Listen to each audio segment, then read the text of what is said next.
Assalamualaikum warahmatullahi wabarakatuh. Bagaimana kabarnya anak-anakku sekalian? Semoga pagi hari ini kalian tetap cerah, ceria, dan tetap semangat dalam menerima pembelajaran daring kita pada pagi hari ini. Pagi hari ini kita akan belajar pada tematika makanan sehat yang sudah masuk pada subtema kedua, pentingnya makanan sehat bagi tubuh, pada pembelajaran ketiga dan keempat. Sebelum pembelajaran kita mulai, marilah kita berdoa terlebih dahulu. Semoga Allah senantiasa memberikan kita kemudahan dan kelancaran dalam menerima pembelajaran kita pada pagi hari ini.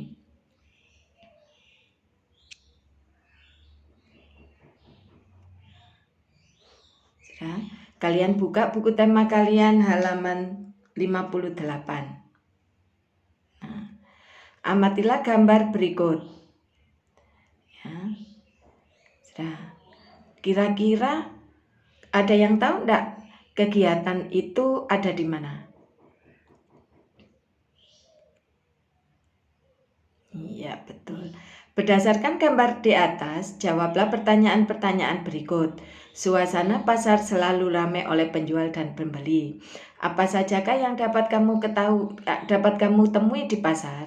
Masih ingatkah kamu bagaimana sayur dan buah dapat sampai ke rumah kita? Aktivitas apa saja yang ditemukan pada gambar di atas? Siapa saja yang terlibat dalam kegiatan di pasar? Nah, ini kita bicara atau belajar tentang kegiatan ekonomi yang sudah pernah kita pelajari di pembelajaran sebelumnya. Bahwa dalam kegiatan ekonomi itu ada 3 aspek, yaitu produksi, distribusi, dan konsumsi. Nah, benar, kalian harus ingat itu.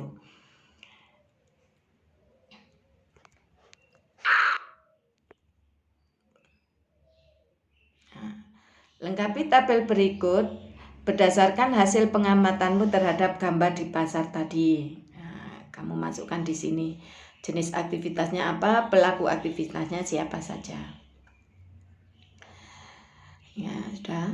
Ternyata banyak beragam aktivitas ya di pasar itu. Bagaimana dengan lingkungan di sekitarmu? Aktivitas apa saja yang dapat kamu temui di sana dan siapa sajakah yang melakukannya?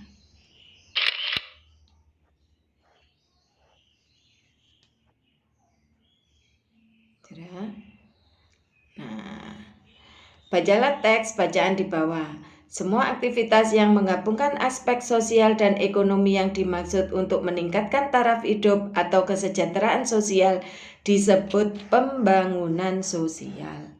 Kesejahteraan sosial tidak hanya berkenaan dengan terpenuhinya kebutuhan material, tetapi juga spiritual. Dengan demikian memungkinkan semua warga negara untuk mengembangkan diri. Sekarang amatilah gambar pasar yang disajikan sebelumnya. Perbedaan apa sajakah yang dapat kamu temukan di pasar? Apakah orang-orang yang beraktivitas tersebut memiliki kebiasaan yang sama? Nah, sudah. Kebiasaan yang mengikat masyarakat dan berlangsung dalam jangka waktu yang cukup lama dikenal dengan adat istiadat.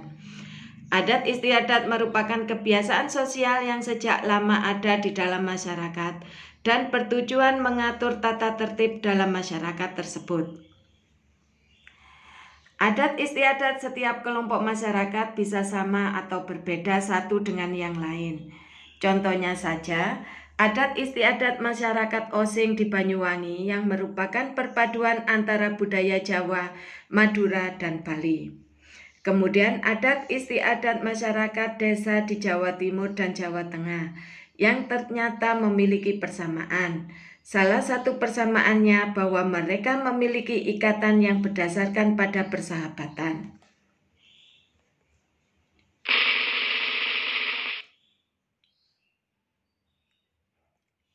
Nah, sudah. Kalian buka buku tema kalian yang ada pada halaman 60.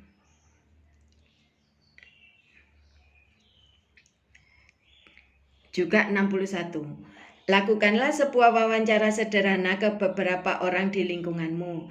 Cari tahu apa saja kebiasaan atau adat istiadat yang mereka miliki.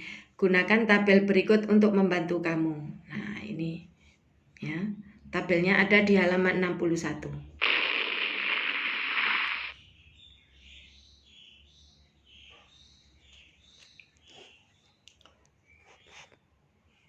Sudah?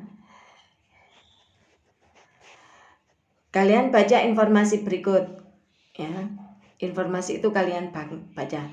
Pertunjukan Sisingaan merupakan sebuah pertunjukan yang membutuhkan kerjasama, kekompakan, kerja keras, ketertiban, dan ketekunan. Semua orang dari segala lapisan masyarakat yang beraneka ragam dapat ikut dalam iring-iringan tersebut. Iring-iringan dilakukan sambil mengitari kampung hingga akhirnya iring-iringan kembali ke tempat semula. Tanpa adanya kerukunan, tentunya kerjasama yang baik tidak akan dapat terwujud. Nah, sekarang kalian perhatikan gambar iklan berikut. Nah, ini hidup rukun cermin budaya bangsa Indonesia.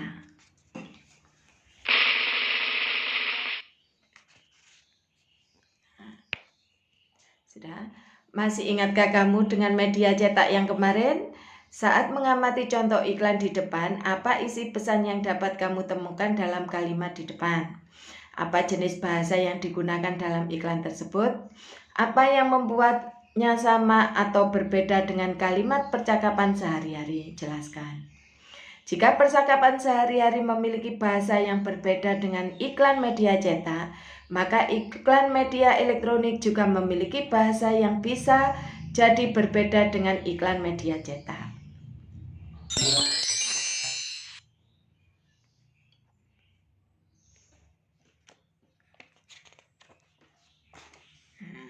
Masuk pada pembelajaran keempat. Ya. Buka buku tema kalian halaman 64 dan 65.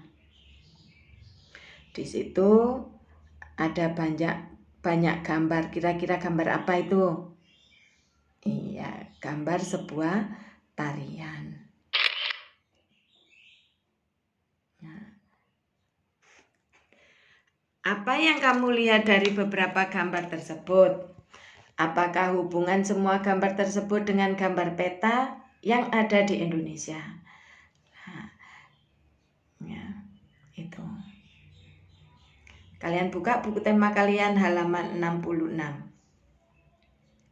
Bangsa Indonesia memiliki sebuah semboyan yang luar biasa, yakni Bhinneka Tunggal Ika.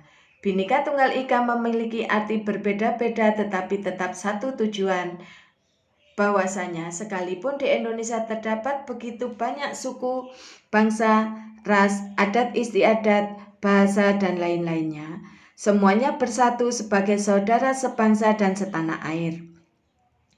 Perbedaan dan keanekaragaman yang ada justru menjadi sebuah kekuatan yang pada akhirnya memperkaya sifat budaya bangsa Indonesia dan lebih memperkuat persatuan dan kesatuan bangsa. Nah, seperti pada simbol burung Garuda. Sekarang, apa yang dapat kamu simpulkan dari bacaan tersebut? Berikan pendapatmu, serta berikan contoh-contoh kegiatan yang dapat kamu lakukan atau mungkin sudah kamu lakukan untuk mendukung keberagaman sosial di lingkungan sekolah.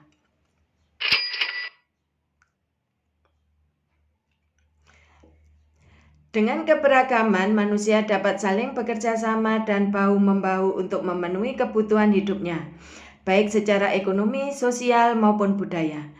Beragam profesi pun berkembang dan mendukung pemenuhan kebutuhan hidup.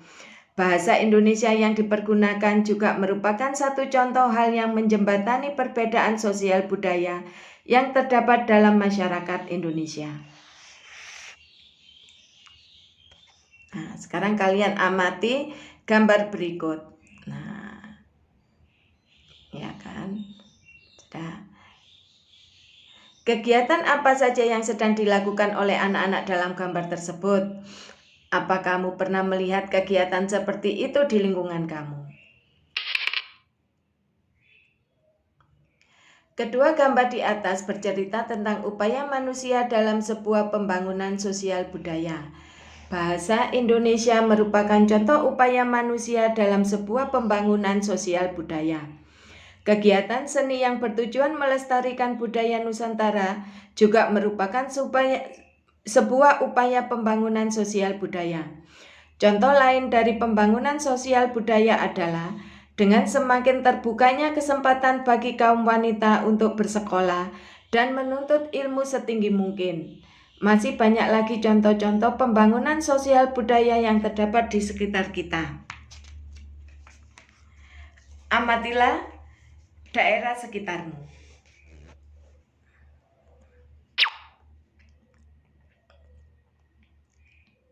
Nah, sekarang kalian simak percakapan antara Benny dan Siti di bawah itu, di buku tema kalian yang ada pada halaman 68.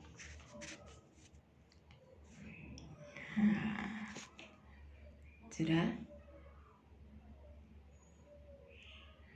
Pesona Pangan Nusantara. Ada iklan tentang pesona pangan Nusantara. Iklan memang harus dibuat semenarik mungkin agar dapat menarik perhatian mereka yang melihatnya. Oleh karena itu, penting untuk selalu berhati-hati dalam penyampaiannya.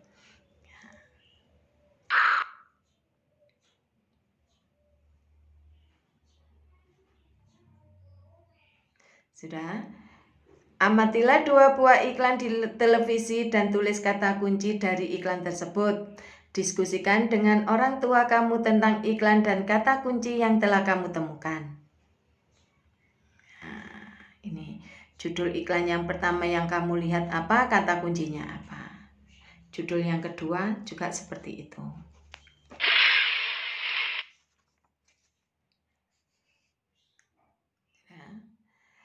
Kalian buka buku tema kalian yang ada pada halaman 70. Simaklah percakapan antara Udin, Siti, dan Dayu. Ya, gitu.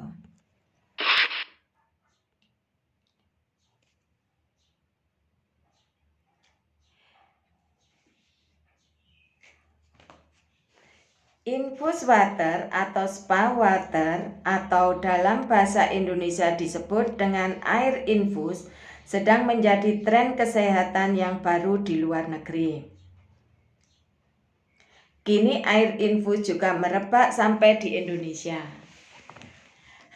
Air infus ini adalah air bening yang telah diberi bahan potongan buah atau herbal sehingga memberikan sensasi rasa air tertentu. Air infus bermanfaat bagi kesehatan. Secara teknis, air infus dibuat dengan memasukkan irisan buah-buahan ke dalam air putih. Kemudian didiamkan beberapa jam sampai sari buahnya keluar dan air akan berubah rasanya. Namun, jangan hanya ikut-ikutan mengkonsumsinya. Kenali dahulu manfaat dari bahan-bahan yang dimasukkan ke dalam air dalam botol tersebut. Dengan mengenali manfaat dari bahan-bahan yang digunakan, kita dapat memperoleh lebih banyak manfaat yang sesuai dengan kebutuhan tubuh kita.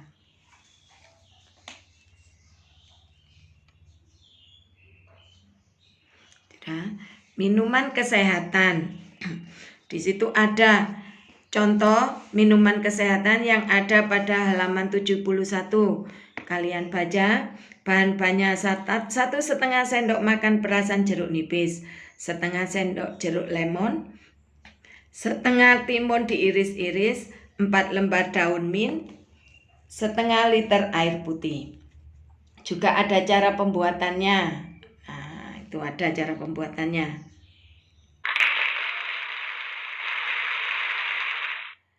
Sebelum pembelajaran kita akhiri, Ibu minta kalian untuk mencoba membuat infus water di rumah kalian. Dan kalian bisa menceritakan kepada teman-teman kalian bagaimana rasa dan cara kalian membuatnya. Ya. Usai sudah pembelajaran kita pada pagi hari ini. Semoga ilmu yang Ibu berikan pada pagi hari bermanfaat bagi kalian semua. Dan Ibu akhiri, Assalamualaikum warahmatullahi wabarakatuh.